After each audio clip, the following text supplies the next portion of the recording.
এক কাপ ময়দা দিয়েই যে 10 মিনিটের মধ্যেই যে এত সুস্বাদু একটা নাস্তা তৈরি করে নেওয়া যায়, একবার তৈরি না করলে বুঝতে পারতাম না। আসসালামু আলাইকুম everyone, welcome back to my channel. আজকের পর্বে আপনাদেরকে সকালে বা বিকেলে খাওয়ার জন্য একটা রেসিপি তৈরি করে দেখাবো। আশা করি আপনাদের কাছে ভালো লাগবে।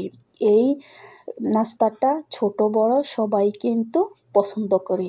যেমন সফট, খেতে কিন্তু দুর্দান্ত স্বাদ হয়। এই নাস্তাটা যেমন সফট তেমন কিন্তু সুস্বাদু আর একবারে হেলদি। তেল ছাড়া এই নাস্তাটা, যারা তেল ছাড়া সকাল বিকেলে নাস্তা খেতে চান তারা চাইলে একবার হলেও বাসায় ট্রাই করে নিতে পারেন। এই নাস্তাটা বাচ্চারা যেমন পছন্দ করে, বড়রাও তেমনি পছন্দ করে। কথা না বাড়িয়ে চলুন এবার নাস্তাটা তৈরি করে নিই। এখানে আমি 1 কাপ লিকুইড দুধ দিয়ে দিচ্ছি। আপনারা চাইলে এখানে পানিও দিতে পারেন। দিয়ে দিচ্ছি হাফ চা চামচ পরিমাণ ইস্ট, হাফ চা চামচ পরিমাণ লবণ। লবণ আর ইস্টটাকে মিক্স করে নিচ্ছি। যতক্ষণ পর্যন্ত ইস্ট আর লবণটা মিক্স না হয় অতক্ষণ পর্যন্ত এভাবে নেড়ে মিক্স করে নিচ্ছি। এখানে চাউলের গুঁড়া দিয়ে দিচ্ছি হাফ কাপ, আপনারা চাইলে আটা দিয়েও করতে পারেন। দিয়ে দিচ্ছি ময়দা, দিচ্ছি 1 কাপের চেয়ে একটু কম 2 টেবিল চামচ পরিমাণ চিনি আর একটা ডিম।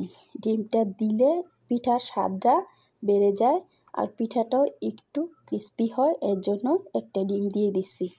যারা ডিম পছন্দ না করেন তারা চাইলে এভাবে গুলে নিতে পারেন। ডিমটা দিয়ে আবারও ভালোভাবে মিক্স করে নিচ্ছি যতক্ষণ পর্যন্ত ডিম আর আটাটা ভালোভাবে মিক্স না হয়, যেন ভিতরে দলা পেকে না থাকে। এভাবে আমি মিক্স করে নিচ্ছি। যত ভালো মিক্স হবে তত কিন্তু পিঠাতে ছিদ্র ছিদ্র হবে, পিঠাটাও খেতে ভালো লাগবে, দেখতেও কিন্তু সুন্দর লাগবে। মিক্স করার পরে এখানে দিয়ে দিচ্ছি একটু পরিমাণ খাবার সোডা দিয়ে মিক্স করে এক সাইডে রেখে একটা কড়াইয়ে বসে দিয়ে দিচ্ছি অল্প পরিমাণ সয়াবিন তেল। সয়াবিন তেলটা দিলে কড়াইয়ের ভিতরে লেগে যাবে না, পিঠাটা খুব দ্রুত উঠে যাবে। এখন পিঠাটাকে একটু ঘুরিয়ে বড় করে নিচ্ছি যেন পিঠাটা পাতলা হয়। পিঠাটা পাতলা যত বেশি হবে তত কিন্তু খেতে ভালো লাগবে। এভাবে ছড়িয়ে পাতলা করে আমি 1 মিনিটের মতন এক পাশ ভেজে নিয়েছি। এক পাশ ভাজার পরে যখন কাঁচা না থাকবে তখন কিন্তু আমি আরেক পাশ উল্টিয়ে দেব।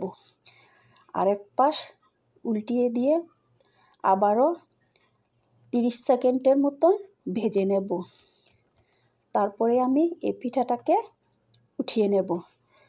বেশি ভেজে নিলে কিন্তু পিঠাটা শক্ত হয়ে যাবে, খেতে তত একটা ভালো লাগবে না। এরকম সফট থাকতেই কিন্তু পিঠাটাকে উঠিয়ে নিতে হবে। এই যে এভাবে আপনারা চাইলে কিন্তু বটেও নিতে পারেন। আমি আরেকটা পিঠাও আপনাদেরকে তৈরি করে দেখাচ্ছি। পিঠাটা যেমন দ্রুত তৈরি করে নেওয়া যায় আর তেমনি কিন্তু পিঠার ভিতরে ছিদ্র ছিদ্র হয়। এই ছিদ্র হওয়ার কারণেই কিন্তু পিঠাটা খেতে ভালো লাগে। একদম অল্প সময়ের ভিতরেই কিন্তু এই পিঠাগুলি তৈরি করে নেওয়া যায়।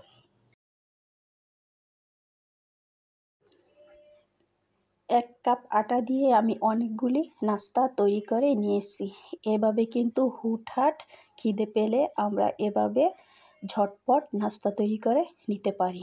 এই ঝটপট নাস্তা তৈরি করা নাস্তাটা কিন্তু অনেক সফট হয়েছে, মুখে দিলেই কিন্তু মিলিয়ে যাবে। আর এই নাস্তাটা কিন্তু আপনারা চাইলে গুড় কিংবা তরকারি ঝোলের সঙ্গেও কিন্তু খাওয়া যায়। এই নাস্তাটা কিন্তু খালিও চাইলে কেউ খেতে পারবেন। এভাবে বটে আপনাদেরকে একটা ছিঁড়ে দেখাচ্ছি যে কতটা সফট, আর প্রত্যেকটা নাস্তার ভিতরেই কিন্তু এরকম ছিদ্র হয়েছে।